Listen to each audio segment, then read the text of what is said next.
Hello again. Um, I'm going to talk a little bit today. It's going to be the first of a series, and the series is called Introduction to Soul. Now, many people have got definitions of soul.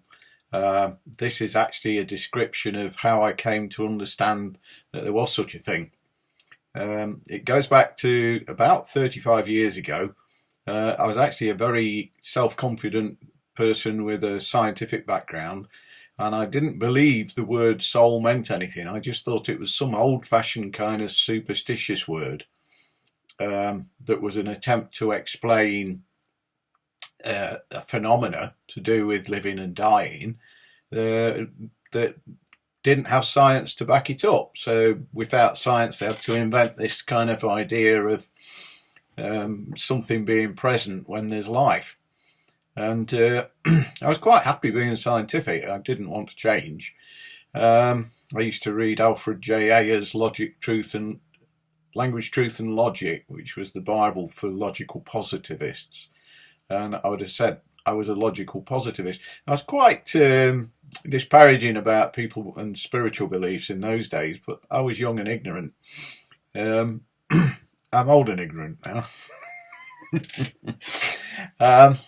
Anyway, it all happened about 35 years ago. I went to help a friend of mine do some repairs on his Ford Transit van. And when I arrived at the house, I knew that we were going to use the house next door where his dad lived to do the work, because it wasn't suitable where my friend lived. He lived on a very steep hillside, and his drive was at an angle of about 30 degrees. And I thought, well, if we try and do any work on the van, it might run down the hill. So he said, we'll use my dad's drive. And I said, will he mind? And he said, no, he's in hospital. He's had a heart attack. So I said, well, if you're sure that's okay, then fine, we'll do that.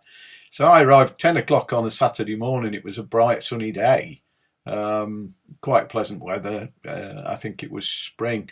And I thought, I'm glad it's not raining. And as I pulled up outside his dad's house, I saw his mother come to the window, and I assumed that my friend had told her that somebody was coming, and she looked through the curtains looked through the window, and I saw a face, and I just waved to reassure her, because she was quite elderly, about 65 or 70 or something, and I didn't want to startle her. And I just pointed then to her son's house next door. And anyway, when he opened the door, I went in, and he'd made some tea, so we sat and drank some tea. And I remember his dogs were very affectionate, and they were fussing all over me. And after about 10 minutes, he said, right, shall we go and do some work? I said, yeah, of course. So we went next door. Well, I was very, very surprised by what happened. As far as I was aware, his mother had gone, after I'd waved and pointed, she'd gone what I thought was towards the kitchen, and I thought maybe she's making tea as well or something.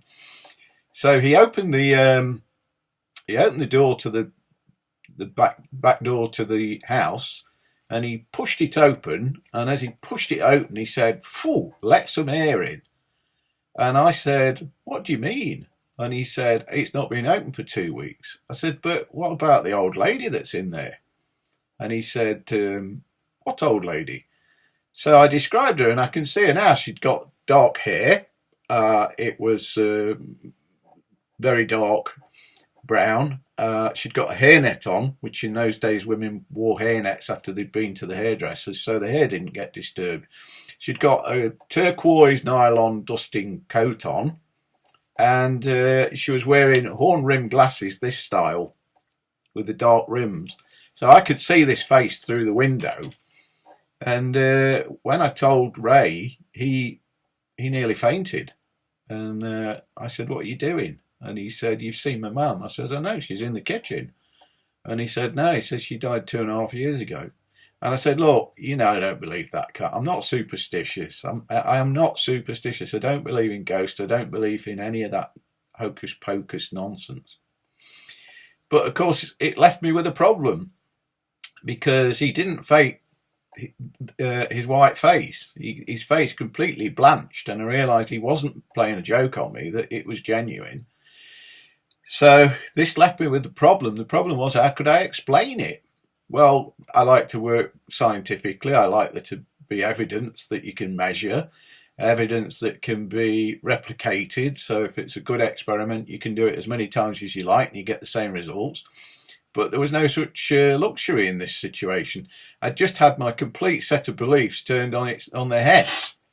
So I went off into town the next day, and I was looking around a bookshop, and I happened to buy a book about alien intelligence. It's by a guy called Stuart Holroyd. I really enjoyed the book. I recommend it. And in the book, he makes a reference to intelligent aliens, and he says they're not the same as alien intelligence. So he says alien intelligence is possibly like computers, whereas intelligent aliens could be things like whales or dolphins or extraterrestrials. And then he went into a lot of esoteric stuff, and he happened to mention something to do with life. The phrase he used was that there's a common belief that life is a field phenomena. Well, because I come from a scientific background, I know what a field is. The most fundamental type that you come across when you're a child is the sort that you get in school, the magnetic field. And with a bar magnet, if you place the bar magnet underneath a sheet of paper like this, and then you pour iron particles on, if you tap the paper, they form the north-south pattern, with the lines of force coming out each end of the bar magnet and curving round to try and meet each other, because opposite poles attract. And I thought, so if he's saying that life could be a field phenomena, is it possible that a field could bend light or distort it and create an image? And I was part way towards understanding what I'd seen. I'd suddenly come up with an explanation that made some sense, that didn't destroy everything I'd ever learned in science class. I was very pleased about that. And then Stuart Holroyd actually took it a bit further, and he said that there is a photographic technique, which I'm going to show now. I hope nobody minds, but these images are all over the internet. You can see this photograph here, and it's of human fingers, and it's got fuzzy lines around it, and it's called a Kirlian photograph. There's hundreds of these on the internet if you want to look into it. Just put in Kirlian. It's spelt with the letter K, by the way, not C. And where you take a picture of someone's hand with a Kirlian photograph, if they're alive, you get those fuzzy patterns around. But if you take a picture of the same hand on a dead person, you don't get any fuzz. So it seems to suggest that there's some sort of a disturbance field around things that live. I believe in World War II, they used to use reconnaissance Kirlian photography to fly at night over enemy lines and then take a picture, and they could see how many people were lying on the ground past the enemy lines, so they knew how many troops there were. And Kirlian photography has been used for quite a long time, I believe. But although we can't say what this field is, we do know that the field exists where there is life. There is another strange phenomenon about it, which is that if you take a leaf from a tree and you cut it in half, and then you take a Kirlian photograph of half the leaf, you get an image of the whole leaf, suggesting that the field is independent of the actual material. So that was my first, I don't know, baptism by fire or something, that took me into questioning what is life. It was while I was pondering the idea that life could be a field, so this actual physical flesh is like the iron particles in the magnet experiment, and this flesh is being held together by a field. It was when I started to think, if it was a field that holds life, living things together, I wonder if that's what those Chinese people do when they're putting needles into people doing acupuncture. Are they diverting the flow? Are they changing the way the flow happens? And that was the question that I had to find the answer to. So I went again into town and bought a book, and it was an introduction to acupuncture by Dr. Mary Austin. Thank you, Dr. Mary Austin. I loved your book. It's well worth a look. She didn't mention anything about field. She described it in terms of colloidal activity. I had to look that one up. But basically, colloids are things that can be liquid or solid, like a type wax type things. And she said that when they put needles in, it caused things to flow, and something got from where it should be to where it was needed, or where it was to where it was needed. Having said that, I've been in practice doing acupuncture now for 30 years, and I've studied other things too, including yoga and shamanism. I do believe there is an energy field around every living person.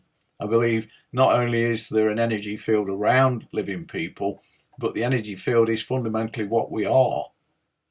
It's amazing, really.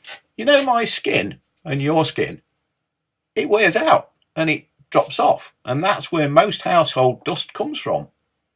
And so when we talk about this physical body, you've got to remember, it's not actually the physical body that you had yesterday. Some of it's gone, and some of it's been replaced.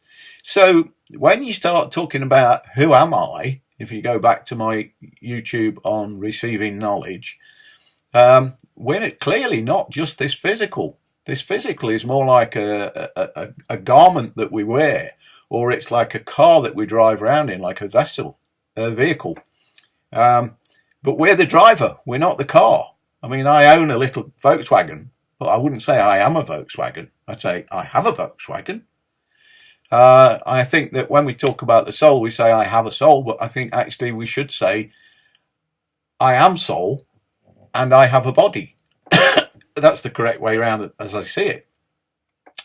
So this led me to reading about acupuncture, and then I found out about where I could train in it, and I went to the college and I spent 3 years there, and then I did another 2 courses, totaling 7 years. And as far as I'm concerned, the soul is real. It is an energy field, and I hope and pray that in the future, not so far from here, science is going to come up with some way of measuring it so we can validate it. Until then, we can say that there is a field, but we don't know very much about it. So this is part 1 of Introduction to the Soul, and I'm going to leave you to think about those thoughts, and I shall get back with part 2 very shortly. Thank you for listening.